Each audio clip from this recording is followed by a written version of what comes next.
घोर व्यवहार क्यों किया? क्या आवश्यकता थी इसकी? यदि विष का प्रभाव पड़ना ही था तो उनके तन पर क्यों नहीं पड़ा? विष ने केवल मेरे ही तन को प्रभावित क्यों किया? क्या भोलेनाथ मुझे यहाँ अपमानित करने के लिए लाए थे? अब मैं किसी को क्या मुंह दिखाऊंगी? पार्वती, तुम ये क्या सोचने लगी? वही जिसे सोचने के लिए आपने मुझे बाध्य किया है। नहीं, मैंने तुम्हें बाध्य नहीं किया। यह सोच तो तुम्हारे नारी सुलभ क्षोभ का परिणाम है। तुम बार बार ये क्यों भूल जाती कि तुम साक्षात शक्ति का अवतार हो? तुम्हारे इस रूप परिवर्तन के पीछे भी शिव शक्ति का कोई विशेष उद्देश्य ही है। और फिर इस सत्य को भी तो समझो कि तुम्हारे इस रूप परिवर्तन से तुम्हारे तेज और सौंदर्य में किसी प्रकार की कमी नहीं आई है। इसलिए तुम व्यर्थ ही अपने मन को दुखी न करो देवी। इधर देखो देवी, हमारी ओर। तुम्हारा क्रोध अकारण है देवी। स्थिति को समझने का प्रयास करो।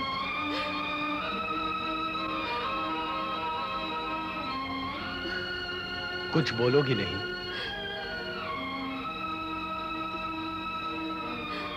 तुम्हारे मौन में शांति नहीं, असंतोष है। और असंतोष मन को कलुषित करता है। इसलिए आवश्यक है कि तुम कुछ बोलो। जैसी तुम्हारी इच्छा।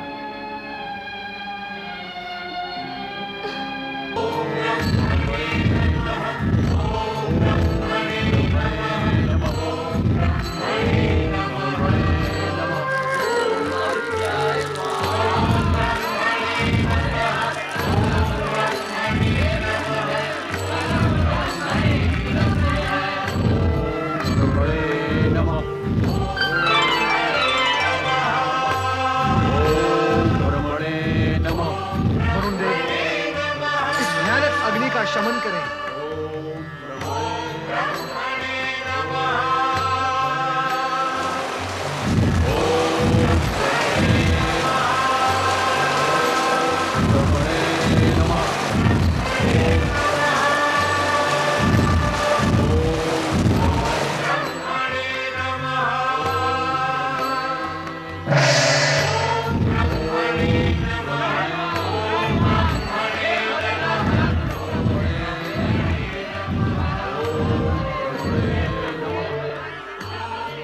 परमपिता ब्रह्मा जी के पास इस हाहाकार की ध्वनि पहुंची नहीं होगी? हे प्रभु, क्या गति होगी उन वन प्रदेश के प्राणियों की? इस भीषण ज्वाला से उनकी रक्षा करें।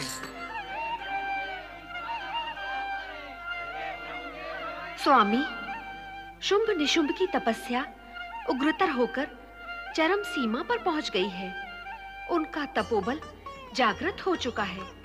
उनकी तप की ज्वाला से वन प्रदेश के प्राणी हाहाकार कर रहे हैं। पृथ्वीवासी, इन प्राणियों की रक्षा के लिए आपको शीघ्र ही वहां जाना होगा। हाँ देवी, जो कुछ तुमने कहा है, हम उन बातों से अनभिज्ञ नहीं हैं। आपको सब ज्ञान है, फिर भी आप मौन हैं, गतिमान नहीं हो रहे हैं, वहां जा नहीं रहे हैं। हाँ देवी सरस्वती, हम अब तक उनकी तपस्या की उपेक्षा कर रहे थे। हम जानते हैं कि शुंभ निशुंभ अपने पूर्वज राक्षसों से अधिक बलवान और अधिक बलवान सिद्ध होंगे। देवताओं ने भी तो भूल कर डाली है। कैसी भूल स्वामी? हमारे द्वारा दिए गए परामर्श की अवहेलना करके देवताओं ने जो तपस्यारत राक्षसों पर शक्ति प्रयोग किया है, उसका वे भीषण प्रतिशोध लेंगे।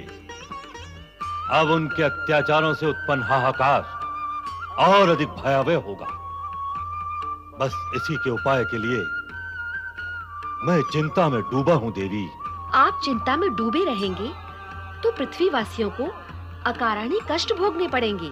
नहीं देवी, हमें पृथ्वीवासियों की उनके कष्टों से रक्षा करनी ही होगी। इस समय तो शुंभ निशुंभ को मनचाहा वरदान देकर हमें उनकी तप की ज्वाला को शांत करना होगा। ओम ब्रह्मणे नमः। ओम ब्रह्मणे नमः।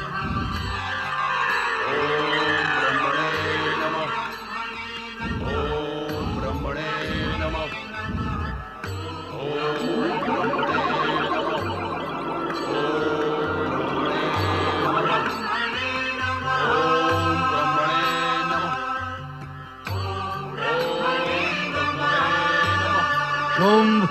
ओम ब्रह्मणे नमः। ओम ब्रह्मणे नमः। ओम निशुंभ। ब्रह्मणे।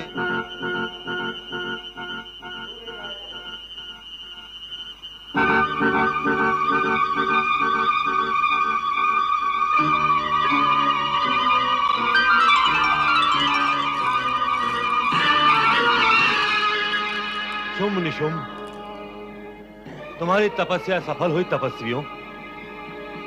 हम ब्रह्मदेव तुम्हारे तप से प्रसन्न होकर तुम्हारे सम्मुख उपस्थित हुए हैं। हम तुम्हें वरदान देने आए हैं शुंभ निशुंभ। आप हमारे वरदाता नहीं, हमारे शत्रु हैं ब्रह्मदेव। आपने तपस्या में हमें इतना कष्ट क्यों दिया? हमारे साथ ये पक्षपात क्यों? हम जानते हैं आप देवताओं के परम पिता हैं। आपने ही देवताओं को हम पर अत्याचार करने के लिए प्रेरित किया, ताकि हम तप से डिग जाएं और आपको वरदान न देना पड़े। ये तुम दोनों का भ्रम है। हमारे विधान में पक्ष, विपक्ष अथवा पक्षपात जैसा कुछ नहीं होता। ये सब पृथ्वीवासी मानव दानव में होता है। तो फिर प्रकट होने में इतना विलंब क्यों किया ब्रह्मदेव? हम तुम्हारी परीक्षा ले रहे थे। कैसी परीक्षा? तप करने वाले अपने लक्ष्य के प्रति दृढ़ हैं अथवा नहीं। हो गई परीक्षा। परीक्षा अवश्य हो गई, किंतु तुम दोनों क्रोध की ज्वाला को न बढ़ाओ। अब हमें वरदान दो ब्रह्मदेव। वरदान देने से क्रोध की ज्वाला अपने आप शांत हो जाएगी ब्रह्मदेव। हम तुम्हें वरदान देने का वचन देते हैं। शुंभ निशुंभ, कहो क्या वरदान चाहते हो? शक्ति का वरदान चाहिए। हमें चाहिए ऐसी शक्ति जो देव, दानव, मानव किसी के पास न हो। हमें चाहिए ऐसा अधिकार जो तीनों लोकों में किसी के पास ना हो। हम चाहते हैं अमरता का वरदान, ताकि कोई हमें मार न सके। आप हमें ऐसी संहारक शक्ति प्रदान करें जिससे स्वर्ग में रहने वाले अमर देवता भी हमारे हाथों मारे जाएं। मौन क्यों हो गए ब्रह्मदेव? तुम दोनों ने एक साथ इतने सारे वरदान मांग लिए हैं जिनका देना हमारे लिए संभव है ही नहीं। हम तुम्हें केवल एक वरदान देने के लिए यहां आए हैं और एक ही वरदान दे सकते हैं। इसलिए तुम दोनों एक साथ विचार करके कोई एक वरदान मांग सकते हो। नहीं, हमें सभी वरदान एक साथ चाहिए ब्रह्मदेव। और जब तक हमें ये वरदान नहीं मिलेंगे, हमारी इच्छाएं अधूरी रहेंगी। शुंभ निशुंभ, हम तुम्हें अपार शक्ति का वरदान दे सकते हैं, परंतु अमरता का वरदान देना हमारे वश में भी नहीं है। क्यों? क्योंकि जन्म लेने वाले का मरण निश्चित है। हाँ, एक उपाय है। शीघ्र कहें वो उपाय ब्रह्मदेव। तुम अपने मरण को कठिन बनाने के लिए मारने वाले का चुनाव कर सकते हो। अपने मारने वाले का चुनाव हम करें? हमें मारने वाले को हम नहीं मार डालेंगे। तुम दोनों बुद्धि का उपयोग करो। यद्यपि हम जानते हैं कि असुरों के पास अधिक बुद्धि नहीं होती, फिर भी जितनी है उसका तो उपयोग करो। मरण तो निश्चित है, क्योंकि तुम दोनों असुर हो, इसलिए तुम्हारी स्वाभाविक मृत्यु नहीं होगी। अवश्य तुम किसी पुण्यात्मा शत्रु के द्वारा मारे जाओगे। मारे जाएंगे? तो फिर आपका वरदान क्या करेगा ब्रह्मदेव? इतना कठोर तप क्या हमने मारे जाने के लिए किया है? एक बार फिर समझ लो कि हम तुम्हें यहां वरदान देने के लिए ही उपस्थित हुए हैं। और ये भी कि जिसने जन्म लिया है उसकी मृत्यु निश्चित है। इसलिए तुम अपने किसी ऐसे मारने वाले का चुनाव कर लो जिसका अस्तित्व ही असंभव हो, जिसका अस्तित्व ही असंभव हो। ब्रह्मदेव, आपने तो फिर वही बात कह डाली जो हमारी बुद्धि से परे है। अपनी बात को और अधिक स्पष्ट करें ब्रह्मदेव।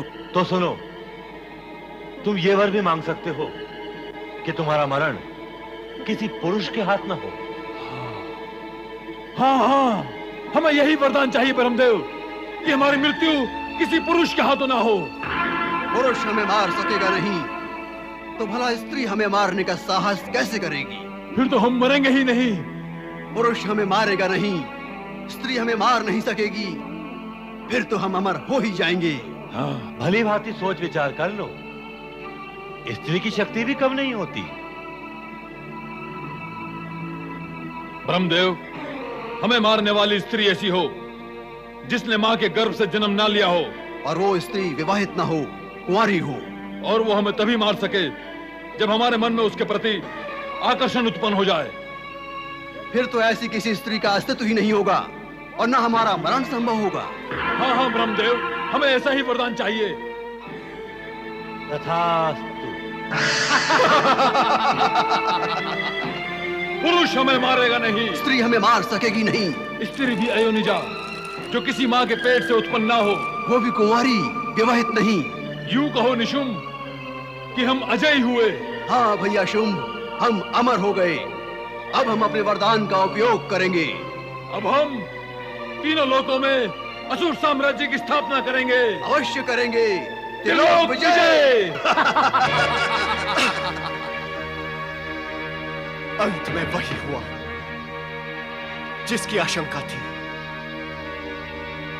ब्रह्मदेव ने उन दोनों को वरदान दे ही दिया। अब स्वर्ग सुरक्षित नहीं है देवगण, अब स्वर्ग सुरक्षित नहीं है। देवराज, अब तो हमें अविलंब स्वर्ग पहुंचकर उसकी सुरक्षा का प्रबंध करना होगा। वो तो हम करेंगे ही वरुण देव, किंतु चिंता का विषय ये है कि ये वरदान पाकर इन दुष्ट राक्षसों की शक्ति और अधिक बढ़ गई है। ऐसी स्थिति में स्वर्ग की सुरक्षा का प्रबंध करने पर भी क्या हम उसे सुरक्षित रख सकेंगे? नहीं वरुण देव, बहुत कठिन है, बहुत कठिन है। मनोबल दृढ़ हो तो सब कुछ सरल दिखाई देने लगता है, और जब मनोबल ही टूट गया हो तो सरल भी कठिन दिखाई देने लगता है। और दुर्बल मन वाले प्राणी संघर्ष करने से पूर्व ही अपनी पराजय स्वीकार कर लेते हैं।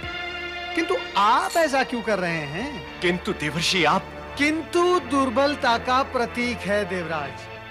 ये सत्य ना भूलें कि साहस सदा शक्ति के आगे आगे चलता है। साहस यदि प्राणी का साथ छोड़ दे तो फिर शक्ति भी वहां नहीं ठहरती। देवराज, साहसहीन प्राणी शक्ति को प्रिय होता ही नहीं। फिर तो शक्ति भी प्राणी का साथ छोड़कर साहस के साथ दूर निकल जाती है। नारायण नारायण। आपकी बातें सुनने में बहुत अच्छी लगती है देवर्षि, पर व्यावहारिक रूप में इनका क्या महत्व है? जो सजग और सचेत है उनके लिए निस्संदेह इन बातों का महत्व है। अब यदि आपके लिए शक्ति और साहस के संबंधों का महत्व है ही नहीं, तो फिर यही माना जाएगा कि आप सजग और सचेत नहीं हैं। नारायण नारायण। देवर्षि, हम पहले से ही इतने अधिक पीड़ित हैं। आप अपने ये व्यंग बाण चलाकर हमारी पीड़ा को क्यों बढ़ा रहे हैं? नहीं देवराज नहीं, नारद कभी किसी की पीड़ा नहीं बढ़ाता। और फिर नारद ही क्यों, कोई भी किसी को पीड़ित नहीं कर सकता जब तक प्राणी स्वयं पीड़ित होने के लिए तैयार ना हो। सत्य तो यही है देवराज कि प्राणी की दुर्बलता ही उसकी पीड़ा को पाल पोसकर उसका आकार प्रकार बढ़ाती है। वैसे मैं तो आपको केवल मार्गदर्शन और परामर्श देने का इच्छुक हूं। हमें आपसे यही अपेक्षा थी देवर्षि। बताइए बताइए, हमारे लिए क्या परामर्श है? इस समय मैं केवल इतना कह सकता हूं कि आप साहस का साथ ना छोड़ें और सहायता के लिए ब्रह्मा विष्णु के पास भागे भागे न जाएं। देवर्षि परामर्श देकर चले गए, किंतु हमारी समस्या का समाधान तो हुआ ही नहीं। हे भोलेनाथ, समझ में नहीं आता कि अब हम क्या करें।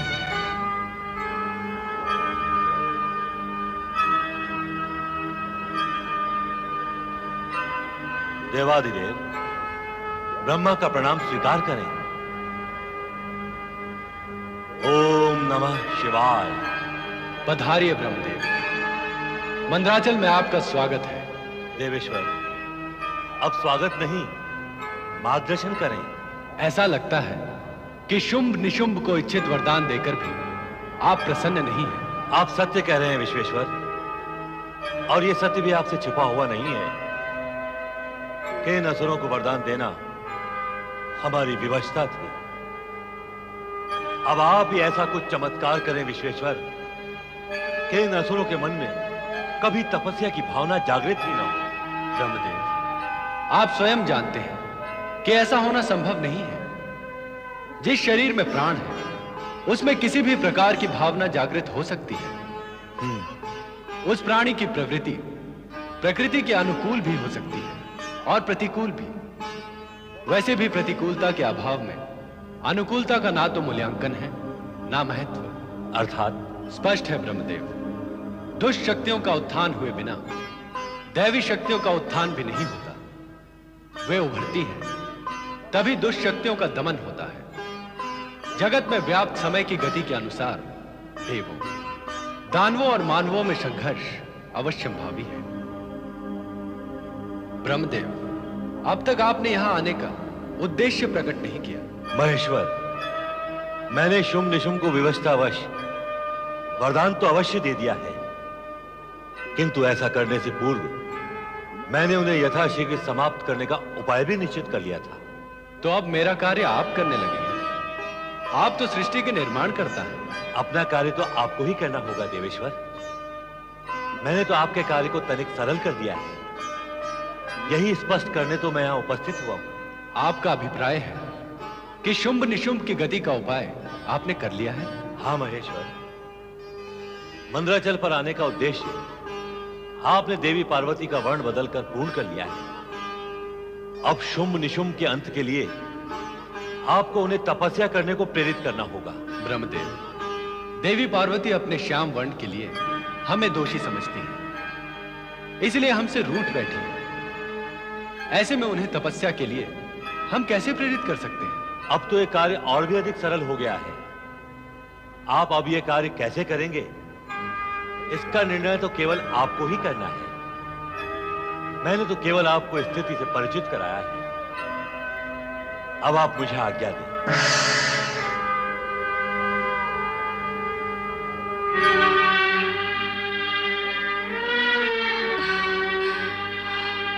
देवी पार्वती,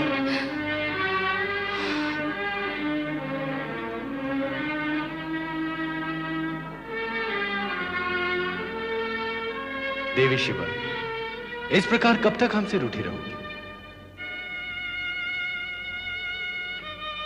और रूठ कर तुमको मिलेगा क्या? स्वामी, मुझे मनाने का प्रयत्न व्यर्थ है। हमारा प्रयत्न व्यर्थ कब हुआ है? हुआ है कभी? वो कभी होगा भी नहीं। तुम केवल इतना बताओ कि तुम्हारा रोष कब और कैसे शांत होगा? मेरा रोष तब तक समाप्त नहीं होगा जब तक आप मुझे पहले के समान गौरवर्णीय नहीं बना देते। यह असंभव है, हम ऐसा नहीं कर सकते। आप मृत प्राणी को जीवित कर सकते हैं। अपने आराधक शुक्राचार्य को हजारों मृतक असुरों को जीवित करने वाली मृत संजीवनी विद्या प्रदान कर सकते हैं। और मेरा अपनी पत्नी का ये साधारण कार्य भी नहीं कर सकते। हाँ, नहीं कर सकते। क्यों नहीं कर सकते? इसलिए कि ये केवल तुम्हारे प्रयत्न से ही सफल होगा, हमारी शक्ति अथवा कृपा से नहीं। आश्चर्य है, यहाँ लाकर आपने मेरे गौर वर्ण को श्याम वर्ण में बदल दिया। वह कर सकते थे आप, यह क्यों नहीं कर सकते? गोरे को श्याम में बदलेंगे आप और श्याम को गोरा करूं मैं? क्यों करूं मैं? कैसे करूं? आप मेरे स्वामी हैं। मेरी सहायता करना आपका धर्म है। आप अपने धर्म से क्यों मुंह मोड़ना चाहते हैं? क्या हुआ है तुम्हें? ऐसा प्रतीत होता है कि तुम्हारे तन के साथ साथ तुम्हारी बुद्धि भी काली हो गई है। तुम यदि हठ करना जानती हो तो हम भी हठ योगी हैं। अब हम तुमसे कुछ नहीं कहेंगे, वही करो जो तुम्हारे मन में आए।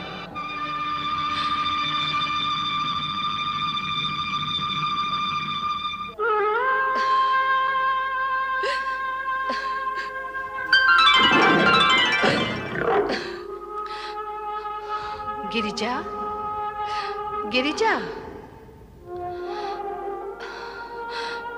माँ आदिशक्ति। गिरिजा, क्या इस प्रकार रोना सुबकना तुम्हें शोभा देता है? तुम शक्ति का अवतार हो। एकमात्र दृष्टि विक्षेप से तुम इस जगत में प्रलय मचा सकती हो। फिर अचानक तुम इतनी अबला कैसे हो गई? अपने पति द्वारा किया गया यह घोर अपमान मैं कैसे सहन कर सकती हूँ? जो हो चुका है उसे भूल जाओ और अब तुम्हारा अपमान ना हो ऐसा उपाय करो। क्या है वो उपाय? जहाँ अपमान होता है वहां तो स्वाभिमानी को एक पल भी नहीं ठहरना चाहिए। तुरंत चली जाओ यहाँ से। पर स्वामी, मुझे यहाँ से जाने की आज्ञा नहीं देंगे क्या? उनकी आज्ञा के बिना यहाँ से जाना उचित होगा? भोलेनाथ अंतर्यामी हैं। उन्हें तुम्हारी हृदय की व्यथा का पता है, इसीलिए आज्ञा की चिंता किए बिना स्वाभिमान की रक्षा के लिए तुरंत इस मंदराचल का त्याग कर दो।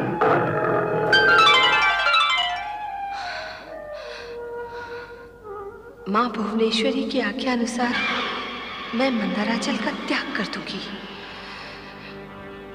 हाँ। नंदी महाराज, हम अनिश्चित काल तक शिव पार्वती के लौटने की प्रतीक्षा नहीं कर सकते। जब वे दोनों मंदराचल में बस गए हैं तो हमें वहां जाकर उनके दर्शन करने चाहिए। वहां चलकर उन्हें यहाँ आने के लिए मनाना चाहिए। मैं आप दोनों की प्रेरणा समझ रहा हूँ, किंतु भगवान भोलेनाथ की आज्ञा बिना मैं कैलाश छोड़कर कैसे जा सकता हूँ? नारायण नारायण, कल्याण भव। मैं भी यही सोचकर यहाँ आया था कि अब तक तो भगवान भोलेनाथ और माता पार्वती कैलाश पर आ गए होंगे, किंतु अब तो ऐसा लगता है कि उन्हें मंदराचल कैलाश से भी अधिक प्रिय लगने लगा है। नारायण नारायण, स्थिति यदि ऐसी है तो वहां जाकर ही भगवान भोलेनाथ और माता पार्वती के दर्शन होंगे। हाँ देवर्षि, हम भी आपके साथ चलेंगे। हम अर्थात जया और मैं। मेरे साथ? नारायण नारायण, देवियों, आपका और मेरा साथ कैसे निभ पाएगा? क्यों? साथ निभने में क्या कष्ट है? क्या कष्ट है? कष्ट? देवियों, मैं आकाशगामी और आप पृथ्वीगामिनी। क्या आप पैदल चलकर मंदराचल पहुंच पाएंगी? तो फिर हम क्या करें देवर्षि? यही कि मंदराचल जाने का विचार त्याग कर आप भगवान भोलेनाथ और माता पार्वती की यहीं पर प्रतीक्षा करें। मैं स्वयं भगवान भोलेनाथ और माता पार्वती के दर्शन करके उनसे अनुरोध करूंगा कि वे आपको शीघ्रति शीघ्र दर्शन दें। नारायण नारायण।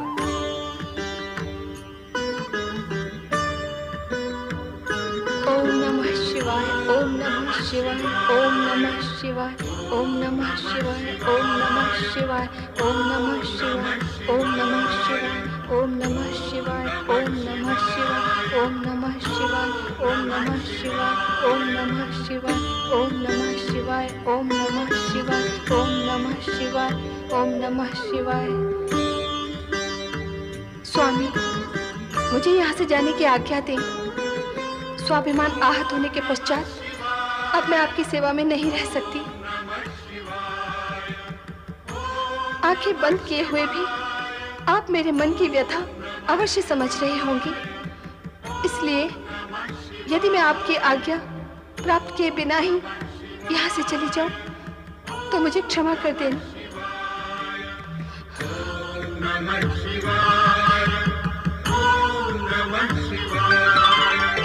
नारायण नारायण।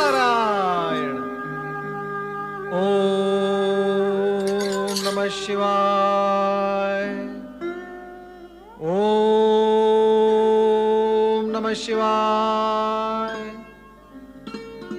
भोलेनाथ, बहुत समय से आपके और माता पार्वती के दर्शन नहीं हुए थे और मुझसे रहा नहीं गया, सो चला आया आपके और माता पार्वती के दर्शन करने के लिए। इस समय तो हम यहाँ पर मात्र अकेले हैं नारद। देवी पार्वती तो हमसे आज्ञा लिए बिना ही अभी अभी यहाँ से अदृश्य हो गई है। माता पार्वती आपकी आज्ञा लिए बिना यहाँ से चली गई? भोलेनाथ, यह असंभव कैसे संभव हुआ? आश्चर्य करने की आवश्यकता नहीं है। इस जगत में असंभव कुछ भी नहीं होता। जो प्राणी के वश, सामर्थ्य, ज्ञान और अनुभव से परे होता है उसे वो असंभव मान लेता है। यहां तो वही हुआ है जो होना था। भोलेनाथ, वो गई कहां है? इस बात का ज्ञान तो आपको अवश्य होगा ही। इस विषय में हमसे कोई प्रश्न न करना नारद। भोलेनाथ, नारद यदि प्रश्न ना करें तो जगत के प्राणियों को उत्तर कौन देगा? नारायण नारायण। भोलेनाथ, भले ही आपने आंखें बंद कर ली हो, किंतु जो घटित होने वाला है वो टल तो नहीं सकता। नारायण नारायण। महाशक्तिशाली दैत्यराज शुंभ निशुंभ की जय। महाशक्तिशाली दैत्यराज शुंभ निशुंभ की जय। देवराज इंद्र की जय। देवराज इंद्र की जय।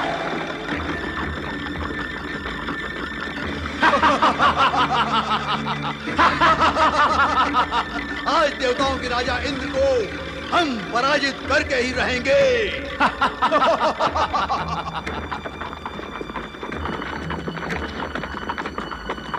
आज तक केवल देवता ही स्वर्ग की सुख संपदा का उपभोग करते आए हैं और असुर उससे वंचित रहे हैं।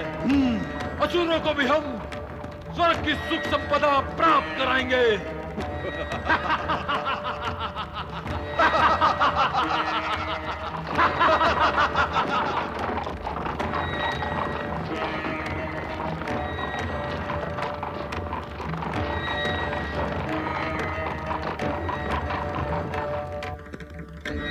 दैत्यराज महाशक्तिशाली शुंभ निशुंभ की जय। दैत्यराज महाशक्तिशाली शुंभ निशुंभ की जय। आक्रमण।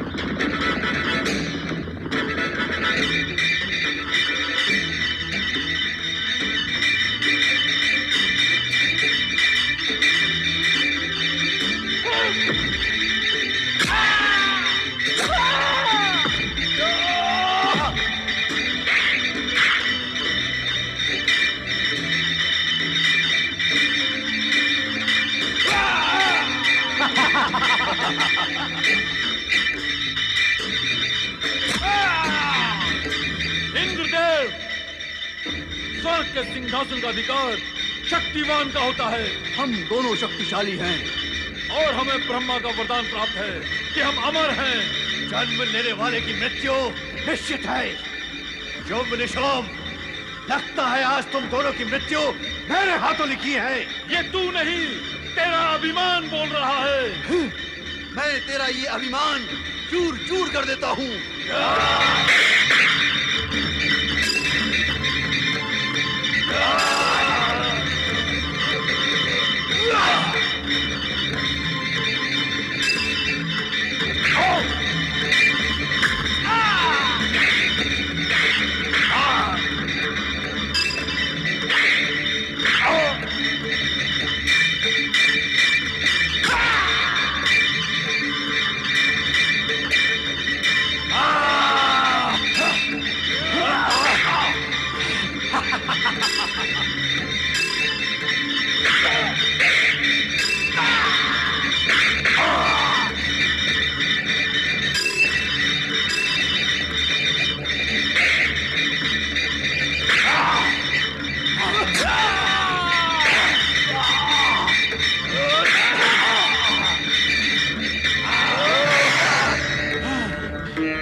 भाग गया।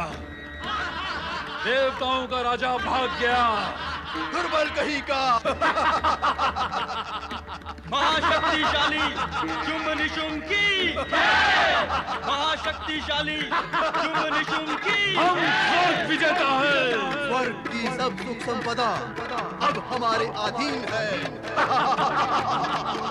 देखते जाति जो स्वर्ग के सुख से वंचित थी, अब स्वर्ग निवासी होगी। देवता हमारे सेवक होंगे। देवता हमारे चरण छुएंगे।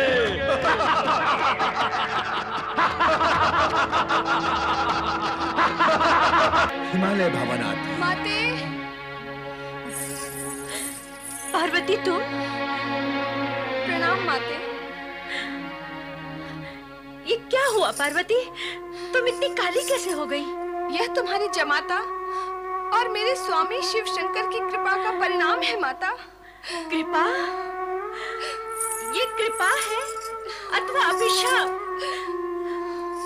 तेरा ये रूप देखकर मेरा हृदय विदीर्ण हुआ जा रहा है। कहीं ऐसा तो नहीं कि तेरा ये स्वरूप देखकर शिव शंकर ने तेरा त्याग कर दिया हो? माता। मेरी पुत्री, मेरी पुत्री, मेरी पुत्री। तू चिंता मत कर पुत्री, तू चिंता मत कर। जब संतान संकट में घिर आती है ना, तो माता पिता के लिए और भी अधिक प्रिय हो जाती है। तू निश्चिंत हो जा, तुझे कैलाश पर जाने की कोई आवश्यकता नहीं।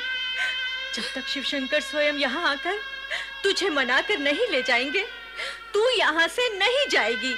नहीं माता, मुझे तो यहाँ से जाना ही होगा। मैं तो बस कुछ क्षणों के लिए आपके दर्शन के लिए आई हूँ। ये तो क्या कह रही है पार्वती? मैं तुझे कहीं नहीं जाने दूंगी। अब तू जहाँ भी जाएगी, लोग तुझे उपेक्षा के भाव से देखेंगे। ये न तुझे सहन होगा और न मुझे। वो तेरा अपमान भी कर सकते हैं और मैं ऐसा कदापि नहीं होने दूंगी। ऐसा कुछ भी नहीं होगा माता, तुम व्यर्थ ही चिंता कर रही हो। अब मुझे आज्ञा दो। पर तू जाएगी कहाँ पुत्री? तपस्या करने। फिर तपस्या? हाँ माता, मैंने जिस प्रकार शिव शंकर को पति रूप में प्राप्त करने के लिए कठोर तपस्या की थी, उसी प्रकार एक बार फिर तपस्या करूंगी, अपना गौर वर्ण पुनः प्राप्त करने के लिए। यह मेरा दृढ़ निश्चय है। ना पुत्री, ना, अब तपस्या की चर्चा ना कर मेरे सामने। सुनकर ही मेरा हृदय कांप उठता है। उस बार तो तूने अपना हट पूरा कर लिया था, किंतु इस बार मैं तेरी एक नहीं सुनूंगी। नहीं माता, मुझे रोकना व्यर्थ है। जिससे तुम मेरा हट कहती हो, वह तो मेरा दृढ़ निश्चय और संकल्प है। इससे पूर्व भी मैंने अपनी संकल्प शक्ति से शिव शंकर को पति रूप में प्राप्त कर लिया था। अपना गौर वर्ण पुनः प्राप्त करना तो उस प्राप्ति के सम्मुख अत्यंत सरल कार्य है। अपने इस निश्चय से न तो मैं स्वयं हट सकती हूँ और न ही कोई मुझे हटा सकता है, क्योंकि मैं अपनी शक्ति से परिचित हूँ। अब मुझे आज्ञा दो माता। तो क्या तू अपने पिताश्री से भी नहीं मिलेगी? माता, पिछली बार मुझे तपस्या के लिए जाने से तुमने रोका था, पिताश्री ने नहीं। वे मेरे प्रति स्नेहवश सारी स्थिति समझते हुए दुखी नहीं होंगे। तुम उन्हें सब कुछ बता देना, वे समझ जाएंगे। प्रणाम माता, अब मैं विदा लूंगी।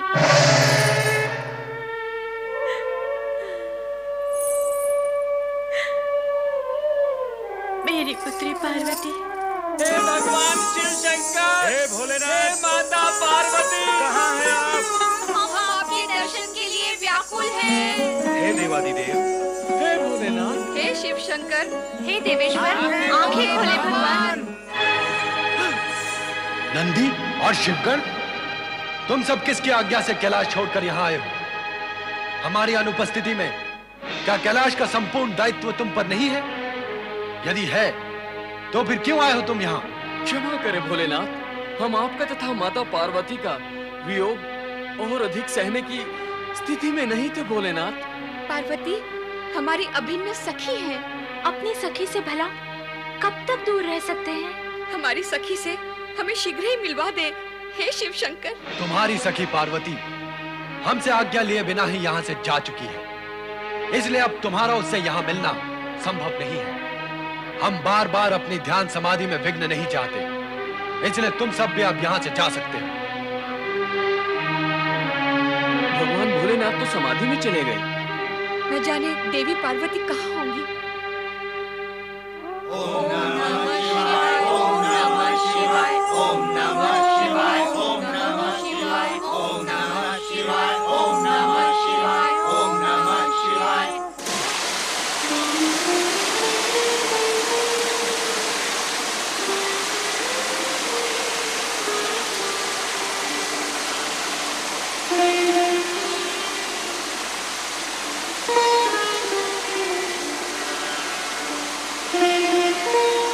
स्वामी शिव शंकर मेरे चले आने से अवश्य ही मुझसे रुष्ट होंगे। वे मेरी आराधना का उत्तर नहीं देंगे। ऐसे वे मेरे हृदय में विराजमान हैं, मेरे अभिन्न अंग हैं। मेरे हृदय की उमड़ती भावनाओं से वे अछूते नहीं रह सकते। इसलिए अब मैं आराधना करूंगी ब्रह्मा जी की। मैं अपनी तपस्या के बल पर ब्रह्मा जी को अपना गौरवर्ण पुनः प्रदान करने के लिए विवश कर दूंगी।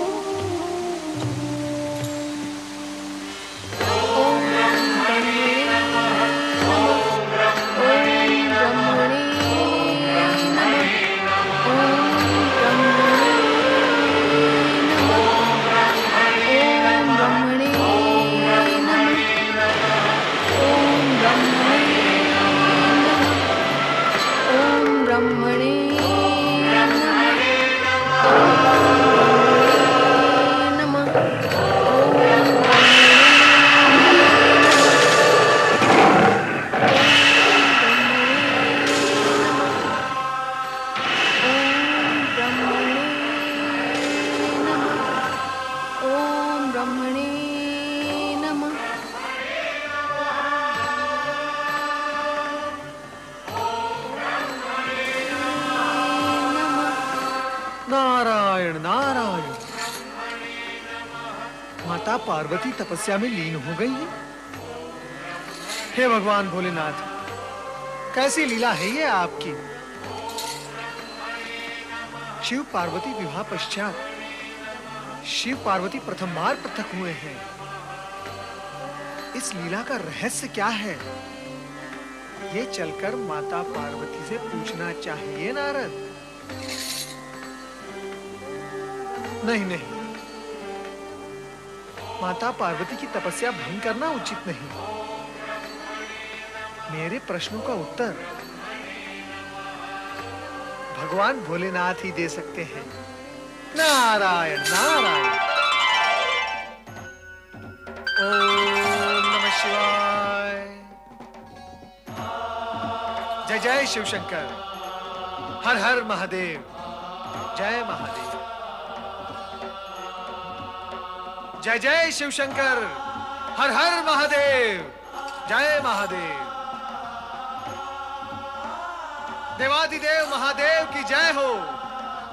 कैलाशपति भगवान भोलेनाथ की जय हो। नारायण नारायण। मैं तो माता पार्वती के दर्शन करके यहाँ आ रहा हूँ। मैं आपको केवल एक संदेश देने के लिए उपस्थित हुआ हूँ भोलेनाथ। कृपया कर आप मेरी विनती सुनकर अपनी आंखें खोलें भोलेनाथ, अपनी आंखें खोलें। क्या बात है नारद, हमें विचलित करने की अनुचित चेष्टा क्यों कर रहे हो तुम? कैलाश की बात कुछ और थी, किंतु यहां हम किसी की उपस्थिति नहीं चाहते। हमारे ध्यान में विघ्न क्यों डाला तुमने? भोलेनाथ, क्या माता पार्वती के रूप के साथ साथ आपका मन भी बदल गया है? इससे पूर्व आपने मेरे साथ ऐसा रुक्ष व्यवहार कभी नहीं किया। अब सब कुछ बदल गया है नारद। हमसे पहले जैसी अपेक्षाएं न करो। यदि तुम हमारे दर्शन ही करना चाहते थे तो वो कार्य पूर्ण हुआ। अब तुम जाओ और हमें एकाकी छोड़ दो। भोलेनाथ, भोलेनाथ, माता पार्वती फिर से ध्यान में मग्न हो गई हैं। वो फिर से तपस्या करने लगी हैं। कृपया कर आप उन्हें मना लें भोलेनाथ, और उन पर जो अन्याय हुआ है उसे आप समाप्त करें। कैसा अन्याय? भोलेनाथ, गौरी माता श्याम वर्ण की हो गई हैं। क्या यह अन्याय नहीं है कि आपकी इच्छा के विरुद्ध इतना बड़ा अनर्थ हो सकता है? प्रभु, आप दोनों का अलग रहना केवल आप दोनों के लिए ही नहीं, संपूर्ण जगत के लिए दुख का कारण बन सकता है। इसीलिए माता पार्वती को मनाकर उन्हें अपना पूर्व वर्ण प्रदान करें भोलेनाथ, और उन्हें कैलाश ले जाएं। कैलाश का कण कण आपके वियोग में तड़प रहा है। तो सुनो नारद, इस समय देवी पार्वती अपना पहले जैसा गौर वर्ण प्राप्त करने के लिए ब्रह्मा जी की आराधना कर रही है, हमारी नहीं। उसे पुनः गौर वर्ण प्रदान करना ब्रह्मा जी का कार्य है। फिर भी तुम्हारी विनती पर हम ध्यान अवश्य देंगे, क्योंकि तुम हमारे प्रिय भक्त हो। ओम नमः शिवाय। ओम ब्रह्मणे नमः। ओम ब्रह्मणे नमः। ओम ब्रह्मणे नमः। ओम ब्रह्मणे नमः। ओम ब्रह्मणे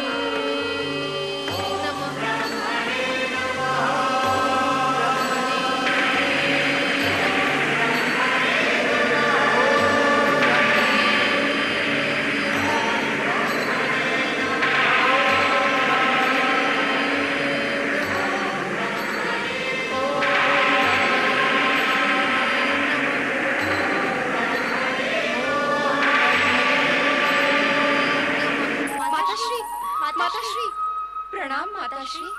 अरे जया विजया, मेरी बच्चियों, तुम लोग इतनी भयभीत क्यों हो? पार्वती यहाँ पर आई थी माताश्री। हाँ, आई तो थी, किंतु क्या बात है माताश्री? आप व्यग्र और हताश लग रही है। अब क्या बताऊं, उसका वर्ण काला हो गया है। वो यहाँ काली बनकर आई थी और इस अभिशाप से मुक्त होने पुनः तपस्या करने चली गई। पुनः तपस्या? पार्वती काली हो गई? पर कैसे, क्यों? वो तो शिव को ही कारण बता रही थी। ऐसी स्थिति में उसे हमारी साथ की आवश्यकता है। हमें शीघ्र ही उसके पास पहुंचना चाहिए। हाँ, अति शीघ्र। न जाने वो किस स्थिति में होगी। हाँ विजया, चले। जया, विजया, पार्वती को मिलने जा रही हो? तुम दोनों कितना प्रेम करती हो अपनी सखी से। पार्वती यहाँ आई, अपनी माँ से मिली, किंतु हमसे मिले बिना चली गई। बहुत मन तड़प रहा है उससे मिलने को। तो महाराज, आप भी चलें हमारे साथ। अपनी तपस्यारत पुत्री से हम मिलने तो जाना चाहते हैं, पर उसे कैसा लगेगा? पार्वती हमारी पुत्री है महारानी, उससे मिलने का हमें अधिकार है। आओ, हम सब उससे मिलने चलें। आओ। ओम ब्रह्मणे नमः। ओम ब्रह्मणे नमः। ओम ब्रह्मणे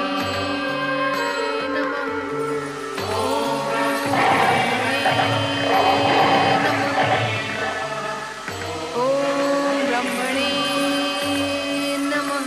पार्वती, पार्वती, पुत्री पार्वती, देखो तो कौन आए हैं। पार्वती, पुत्री आंखें खोलो। ओम ब्रह्मणे नमः। ओम पार्वती,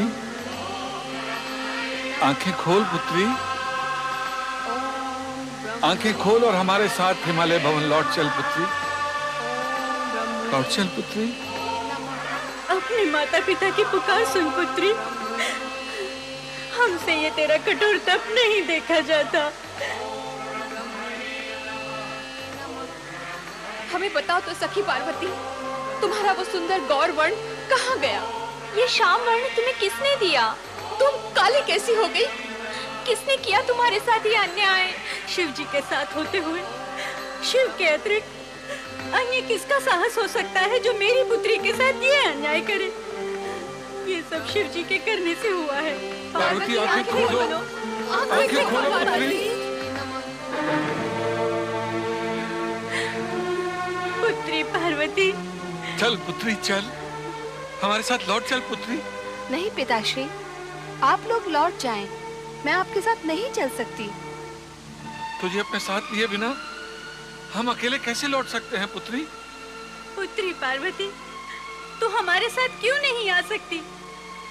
मैंने दृढ़ निश्चय कर लिया है माता कि जब तक मैं अपना गौर वर्ण प्राप्त नहीं कर लूंगी तब तक तपस्या करती रहूंगी। इसीलिए आपसे प्रार्थना करती हूँ कि आप लोग लौट जाएं। मैं तो तुम्हें छोड़कर नहीं जाऊंगी। मैं भी यहीं रहूंगी तुम्हारे साथ। तुम इस प्रकार मेरे एकांत को भंग करोगी तो मेरी तपस्या कभी पूर्ण नहीं हो पाएगी। यदि तुम मेरा हित चाहते हो तो मुझे मेरी तपस्या पूर्ण करने दो और तुम यहाँ से लौट जाओ। ब्रह्मदेव को मेरी तपस्या का उत्तर देना ही होगा। किंतु पुत्री, माता, जब तक मैं अपना गौर वर्ण पुनः प्राप्त नहीं कर लूंगी यहाँ से नहीं हटूंगी। मैं जानती हूँ अपनी पुत्री को, वो अपना हट नहीं त्यागेगी। हम भी अपनी पुत्री के स्वभाव से भली भांति परिचित हैं महारानी। इसके निश्चय के आगे कोई कुछ नहीं कर सकता। चलो महारानी, चलो।